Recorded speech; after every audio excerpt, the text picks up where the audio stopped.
Welcome, everyone. Excited to be able to share with everyone tonight the nominations for the second annual Izzy Awards, the Irish Whiskey Society America Awards 2023. This is where we kind of culminate everything we try to do in celebrating Irish whiskey in the USA.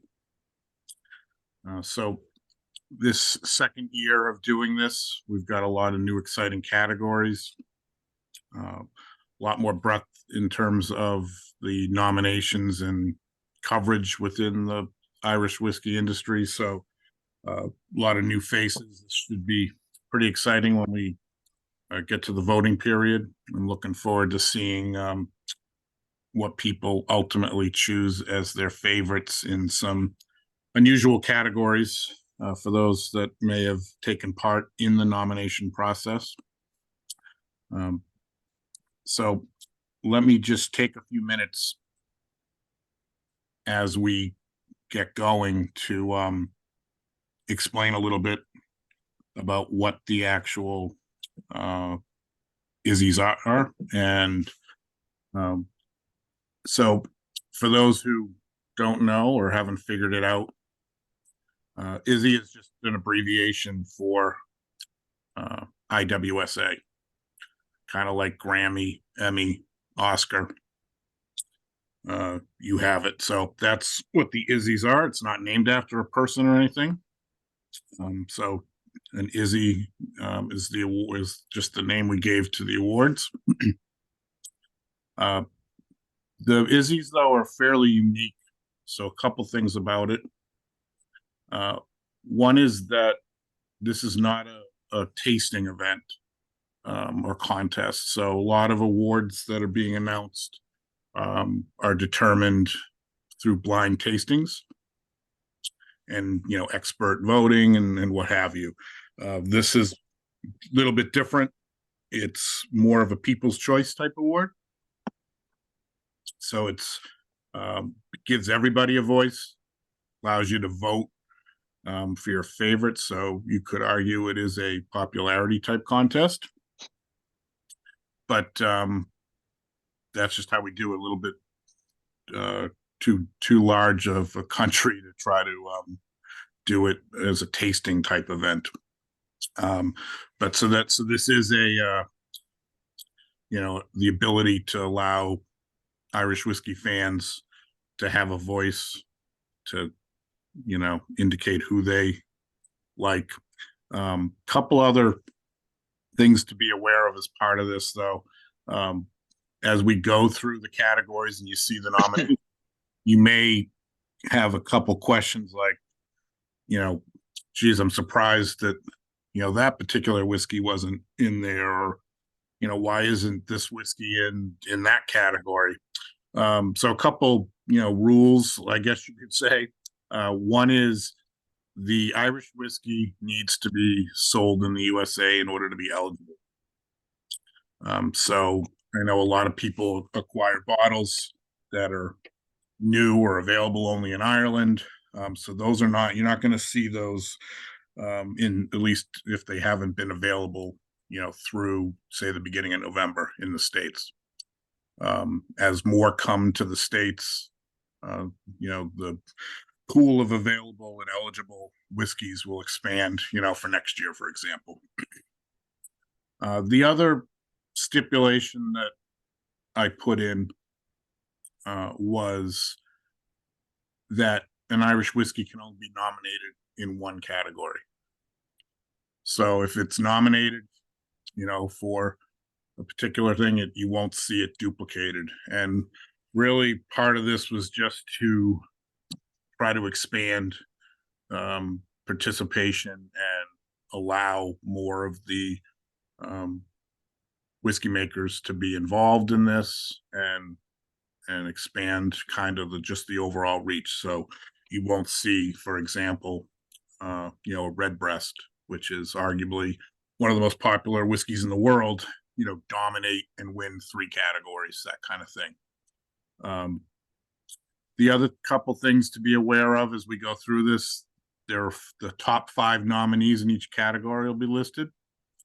and we're listing them alphabetically, so there's no particular, order in terms of votes or anything like that. It was just alphabetical.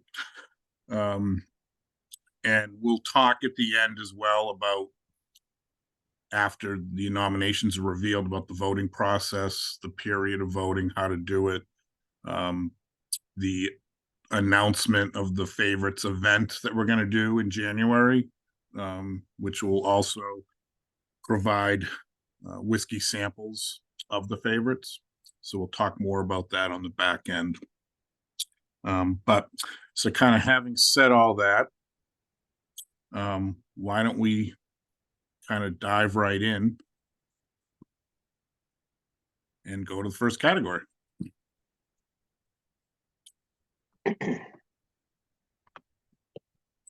So up first, no particular order, is favorite single malt, non-age statement at NAS. So one of the things that we did this year was get a little creative with the categories. There are many new ones different from last year. And again, part of it was to allow for participation of a lot of the newer distilleries and whiskey makers out there. So this first one is going to tend to be whiskey makers who have a core expression single malt, non-age statement. So these are not going to typically be one-off, limited edition, aged type stuff. But so kind of reading across, the first one is from Connaught. That's their batch 1. So it came out years ago, was met with a lot of favorable opinions and reviews for their first release out of the gate. Those that aren't familiar with them, they just actually won Irish Whiskey of the Year for their distillery reserve last week in Dublin. Next is Method and Madness single malt, which is got the finishing in the French Limousin casks. Then Sexton single malt, which is a BUSHMILLS product, and haven't seen recent figures, but has been the #1 selling single malt, #1 single malt selling in the States for an Irish whiskey. Tyrconnell from Kilbeggan.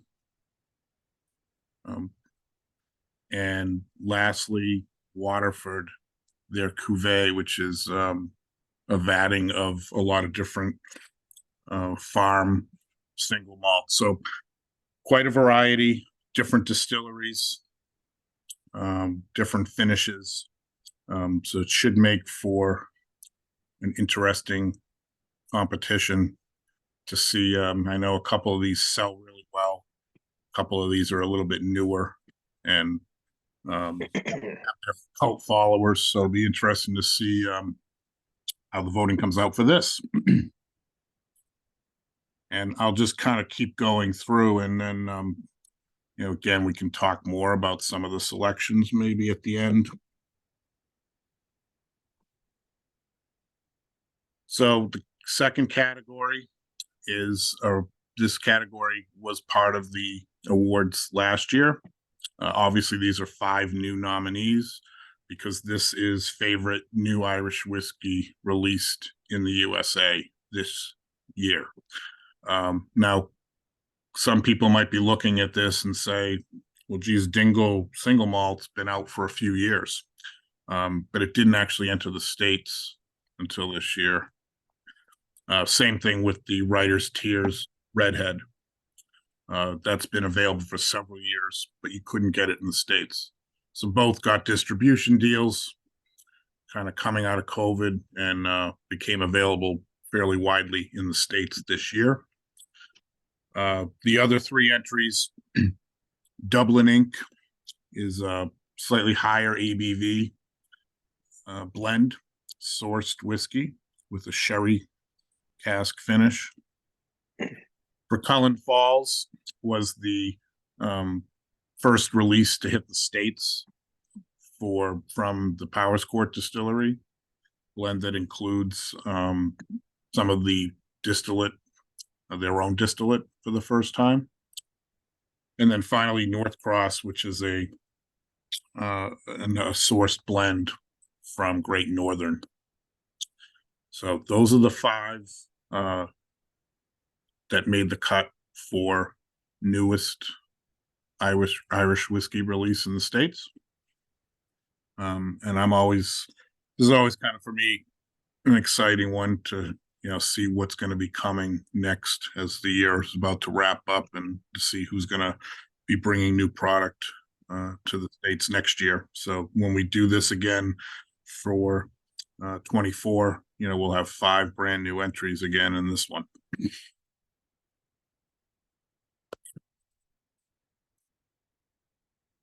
Third category is new, and trying to capture here a little bit of the excitement that's come into the Irish whiskey scene, and that's the use of rye, which has been popular in the States with American whiskey, had been used quite a bit with Irish whiskey, but it's really making a strong comeback, particularly this year, arguably. So as we look at the nominees here, Kilbeggan small batch rye was arguably the first Irish whiskey in this new golden age to use rye. They had a small component of rye in that product that came out a few years ago. Method and Madness released this year. This was a new USA exclusive, their rye and malt. So that was a pretty exciting release back in the spring. Powers Rye was arguably one of the biggest releases of the year. Came out in February. We did a special launch party for that. That's 100% rye whiskey, Irish rye, from farms that Middleton owns. From the north, you've got the Short Cross Rye and Malt, which is for the Radamon Distillery. And then finally, from W.D. O'Connell, single grain, aged 10 years, which is finished using rye casks. So a little bit of variety here in terms of styles, finishes, and mash bills, but they all are influenced by rye in some way. So it'll be kind of exciting to see how people react to this, and what ultimately is the favorite. And I should say, this is not to influence the voting in any way, but as we go through this, I am drinking to start the Kilbeggan small batch rye.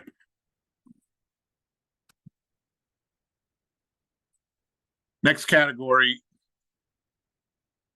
is another new category this year.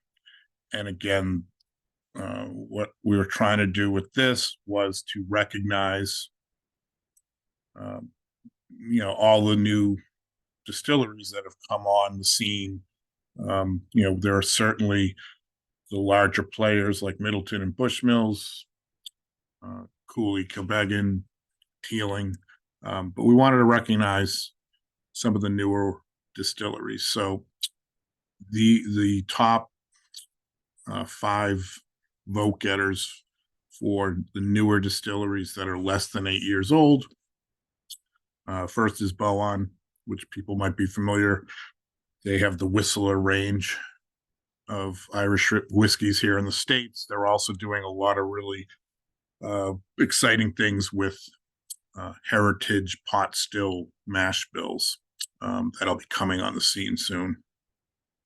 Clonakilty, down on the Wild Atlantic Way in the southwest portion of the country. Killowen, which is I believe still the smallest distillery in Ireland. And then we have Slieve League, which is in Donegal. They have the popular Selkie brands that are in the States. And then finally, Waterford, which is doing a rather unique style of single malts with their organic and pretty complex system of tracing and keeping track of all the different farms and other things. So again, the idea here is to you recognize some of the newer whiskey makers and what they're doing. So it'll be again interesting to see how this one plays out. So wanted to recognize arguably, what makes Irish whiskey so unique, and that's the single pot still style, and Middleton Distillery known for that, and particularly the spot range of pot still whiskeys. So rather than have these interspersed amongst the other categories, this one is just pick your favorite spot.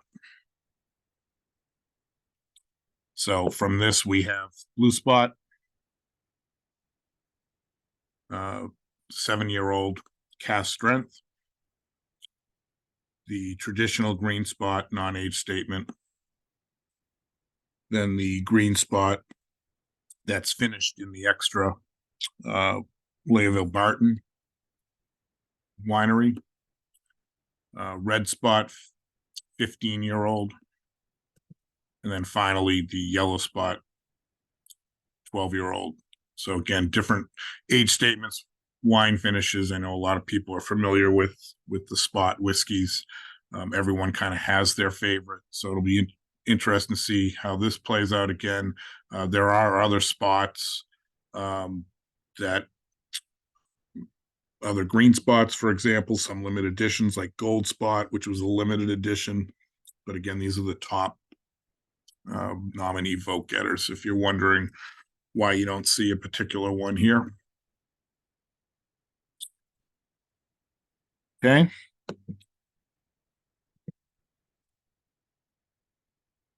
Next category. We did do this last year, and this is one that's polarizing, I guess would be maybe a word to use. There are people that love peat. There are people that hate peat. What's, I think, exciting about this category is that just a lot of new entries are coming into this style. These 5 are available in the States now. Others are working on stuff. There are quite a bit of other peated Irish whiskeys that have not hit the States yet, and some limited editions and stuff. There are quite a few distilleries that are working with peat. So I expect this category to expand over time. But for this year, 2023, these are the 5. First is the Bill Fill from W.D. O'Connell. Then we have Black Pits from Teeling. Connemara from Kilbeggan. This is the first new peated Irish whiskey that's been around for a while. Kind of the person that's the whiskey that started it all, so to speak. Then we have Silky Dark.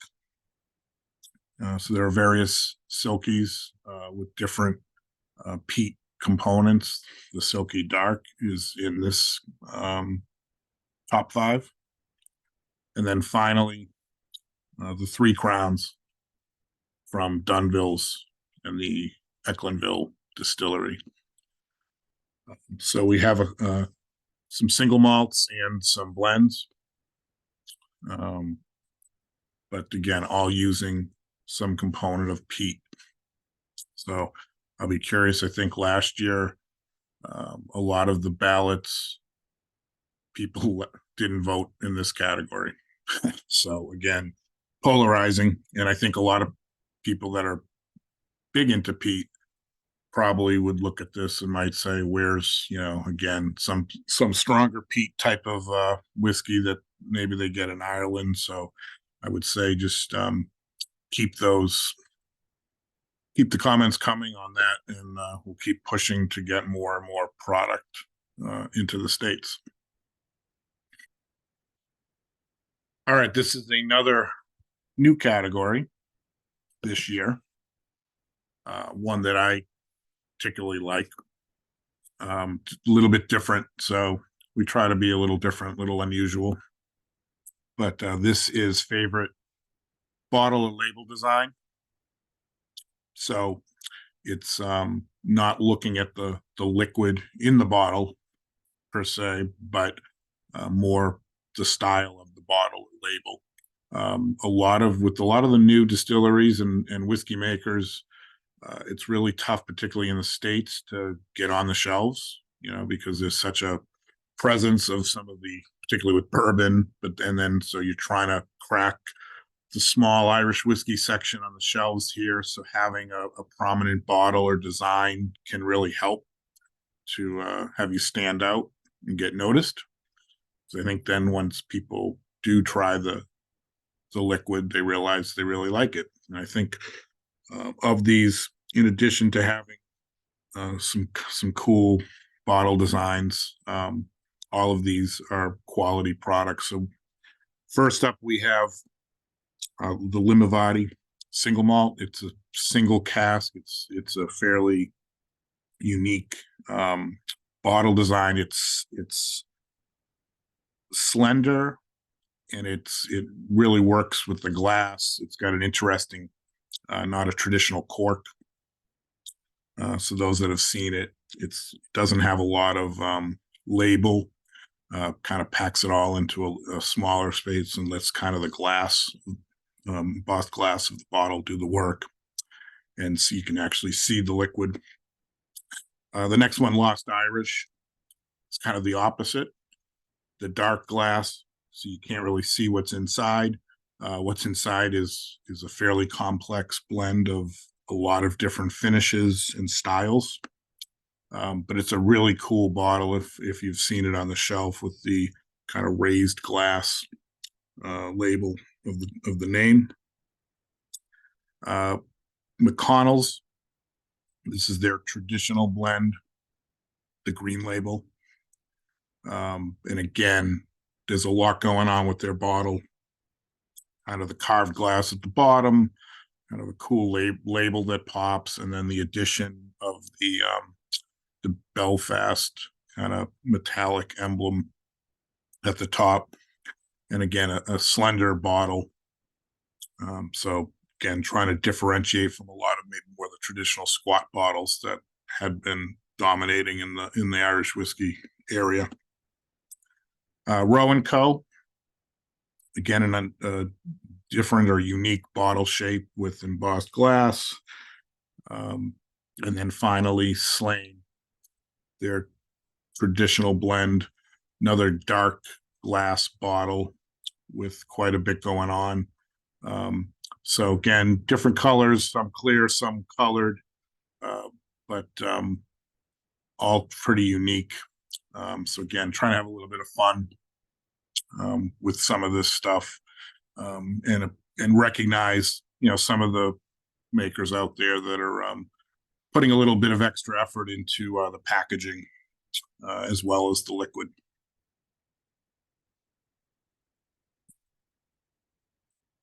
Okay, next category is another single malt. This time, though, it's for favorite age statement, 10 to 18-year-old single malt Irish whiskey sold in the USA. So here we have the PX Sherry 10-year from Dunville's, the 12-year Jack Ryan Beggar's Bush. So this is exclusive bourbon matured single malt. Then we have the 14-year-old from Napoe Castle, Twinwood. So this is a bourbon and sherry finished single malt. The Tullamore Dew 14-year-old, which is a combination of multiple cask finishes. And then finally from Tyrconnell, They have a number of aged single malts. This is their 10-year Madeira.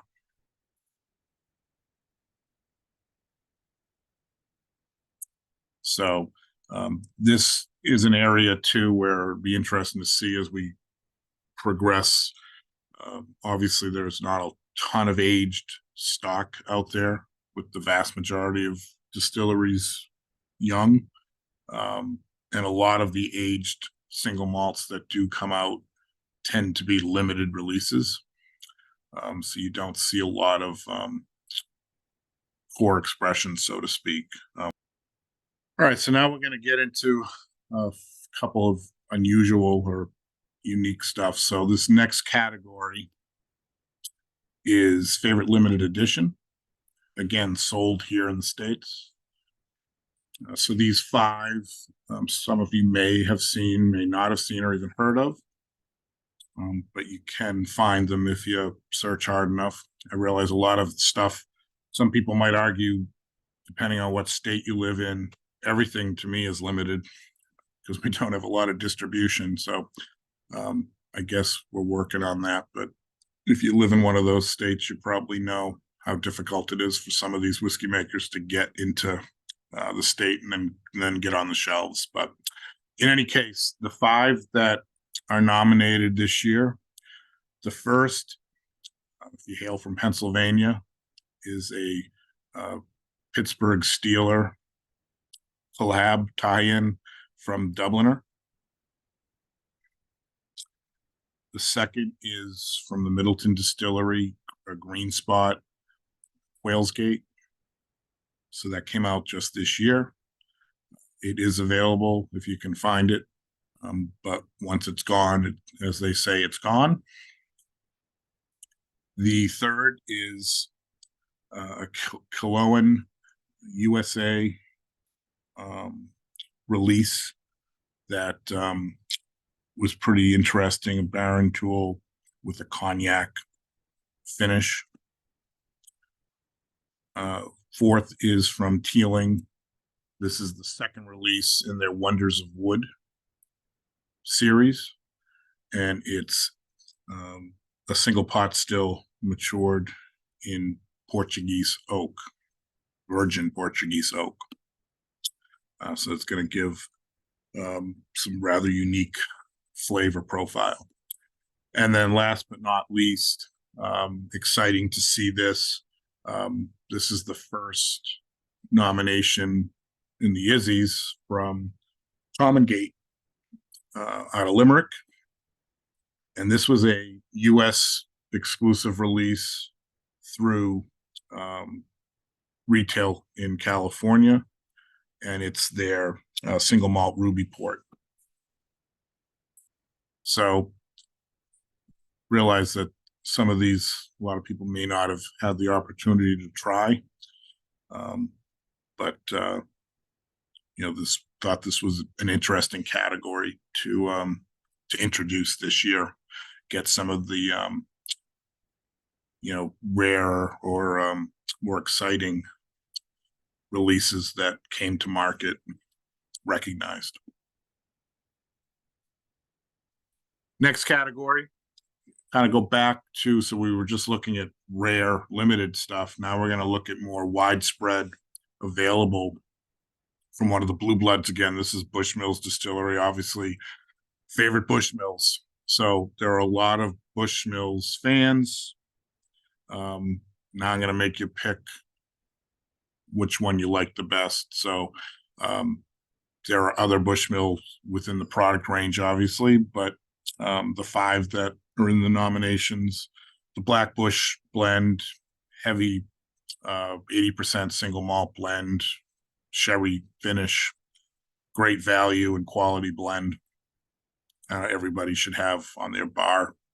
And then from the range of single malts, this is their core range, as it turns out. So you have the 10-year, 12, 16, and 21.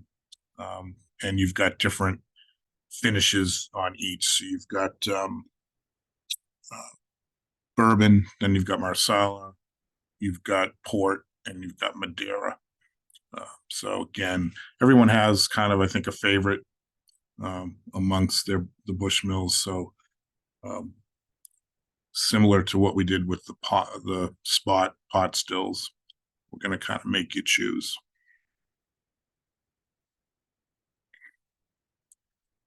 Okay. This is our second and of the 14 total categories. This is the second one and of the two that is a non-whiskey category. So again, wanted to recognize those that are, contributing to Irish whiskey, particularly here in the States. So these are bonders or independent bottlers. There are quite a few of them. So these were the top 5 nominees. So we have Egan's, which is doing a lot of releases. Their family's been in the whiskey business for over 100 years, originally in Tullamore area, for those that don't know.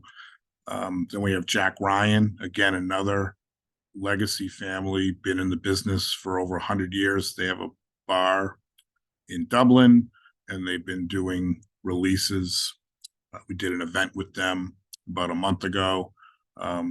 They have several single malts in the States, and a few of them have been nominated tonight. JJ Corey, which is a number of releases, several as well in the States with pretty wide distribution, have been recognized quite a bit over the last several years in Ireland.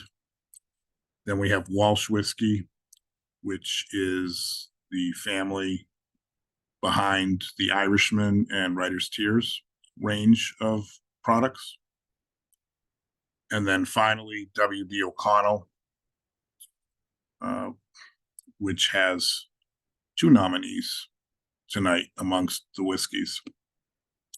With these younger, hungrier, arguably entries into the market, they're putting out limited releases and are able to do stuff with source stock that maybe you wouldn't see from some of those blue blood distilleries outside of their core range. So I think these companies really add a lot to the category and kind of push the envelope, and it'll be exciting to see kind of what new stuff they keep bringing.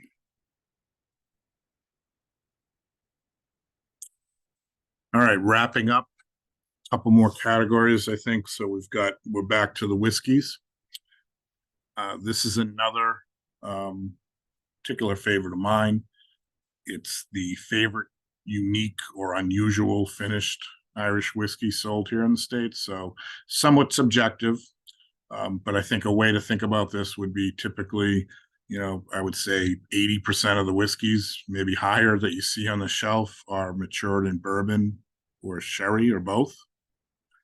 And then you might have the next biggest component would be maybe port or rum finished whiskeys. So these are going to typically be ones that fall outside of those areas. So, and again, alphabetically, first up, we have from Carac, who introduced a few years ago the seaweed finish. So they use seaweed in the kombu, and they have a couple of them, but this is the kombu. It's available here in the States. Seaweed is used in the charring process with the barrels.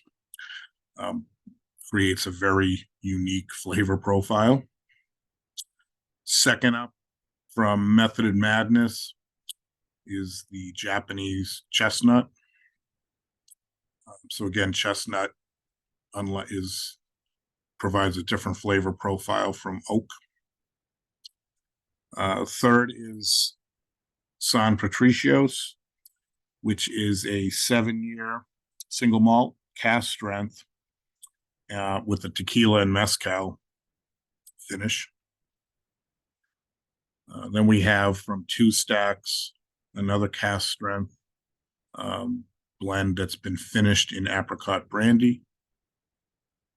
And then finally, Writer's Tears Expression, which has been finished utilizing the Canadian ice wine, Venus Gillen. So all pretty unique and unusual. If you haven't tried these, I would encourage you, if you see one, to try. They are all available in the States. These are probably maybe a little bit tougher to find than your typical, large release for obvious reasons. But several of these, I think, are available in states that do ship as well around the U.S. Okay, I think we have two more. Favorite rum finished Irish whiskey. The five here, we have single malt from Hyde, independent bottler. We have the Founders Reserve 19-year-old from Irish American, which was matured exclusively in rum for the full 19 years. Then we have from County Kerry, new distillery in the works down there from Port McGee, using Barbados rum casks. I think one of the first Irish whiskeys to utilize rum would be Teeling in their small batch blend. And then finally from Tullamore, the Caribbean rum, the XO. So those are your five rum finished Irish whiskeys.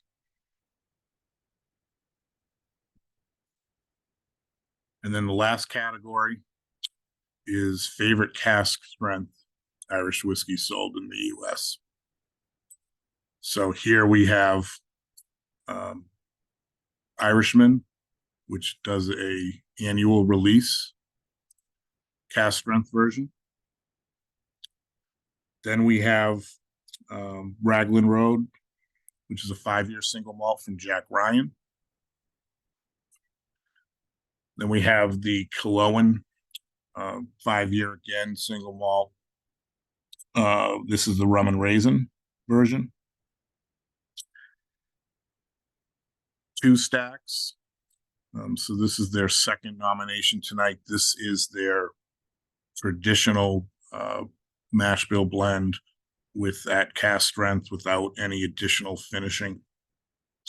And then finally, again, similar to the Irishman, Walsh do an annual release of the Writer's Tears in a cask strength version.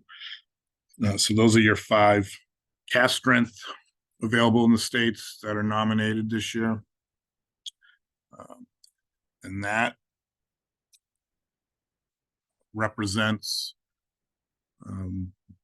the 14 categories in total, 12 of which are specific to Irish whiskey bottles, and a total of 60 Irish whiskeys are nominated.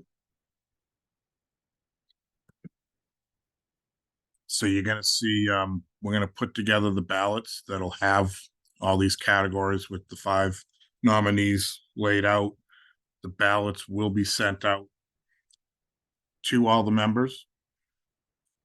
We'll also put the ballot out on the website. One of the other things that we do, so if you're an IWSA member, one of your privileges, I guess you could say, is that you get to be part of the nomination process.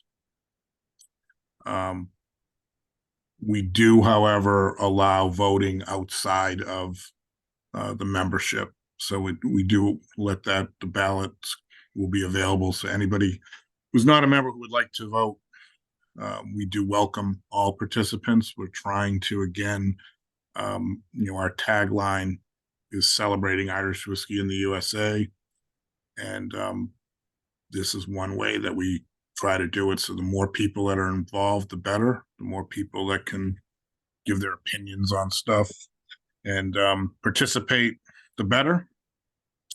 So we'll get the ballots for these nominees that we just walked through put together, and we'll get the ballots ready for next week. And then there'll be an open voting period for a little less than a month, kind of covering over the holidays. And what we aim to do is have another live event, this time on a Sunday, January 21st, where we're going to announce the winners of the categories that we just went through. Those are, again, the nominees. Thanks, everyone, for taking a little bit of time today and watching this. And again, everybody, do go out and vote, or not go out and vote, because you can do it from your home on your computer. But send in your stuff and, be on the lookout for the results.